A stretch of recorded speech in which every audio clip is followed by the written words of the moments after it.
যে বিয়ের পর বলে দেখো তোমাকে আসলে আমার পছন্দ হয় নাই, মা বাবার পছন্দে বিয়ে করছি, আমার আসলে ভালো লাগে নাই, তারপরেও করছি আমি। এরকম অনেক অমানুষ ছোট লোক স্বামী, ছোট লোক স্ত্রী আছে না নাই? বিয়ের পরে আপনি এই কথা বলার রাইট আপনাকে ইসলাম দেয় নাই।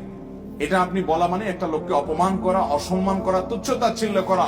আল্লাহ বলেছেন ওয়াশিরুহুন্না বিল মা'রুফ, তোমরা তোমাদের বউদের সাথে, স্ত্রীদের সাথে সুন্দরভাবে জীবন যাপন করবে। এটা সুন্দরভাবে জীবন যাপন হতে পারে না যে আপনি তাকে বললেন তোমাকে আমার পছন্দ হয় না তারপর আমি বিয়ে করছি। আপনাকে বিয়ে করতে বলছে কে? আপনার যদি অপছন্দ হয় আপনি তখনই বাধা দেওয়া দরকার ছিল।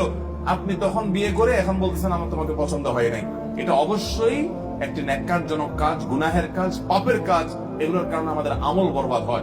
আল্লাহ তাআলা আমাদের সবাইকে দাম্পত্য জীবনে সুখী হওয়ার জন্য এই সমস্ত ছোট লোকে পরিহার করার তৌফিক দান করুন। দাম্পত্য জীবনে সুখী হওয়ার জন্য দুইটা জিনিস লাগবে। কয়টা জিনিস ভাই? একটা হলো সবর, আর একটা হলো শুকর। একটা হলো সবর, আর একটা হলো আপনি যার সাথে জীবন যাপন করছেন, সংসার করছেন, তার কিছু ভুলভাল দেখছেন, সবর করবেন। ভালো কিছু পাইছেন, শুকর আদায় করবেন। এছাড়া আপনি কখনো দাম্পত্য জীবনে সুখী হতে পারবেন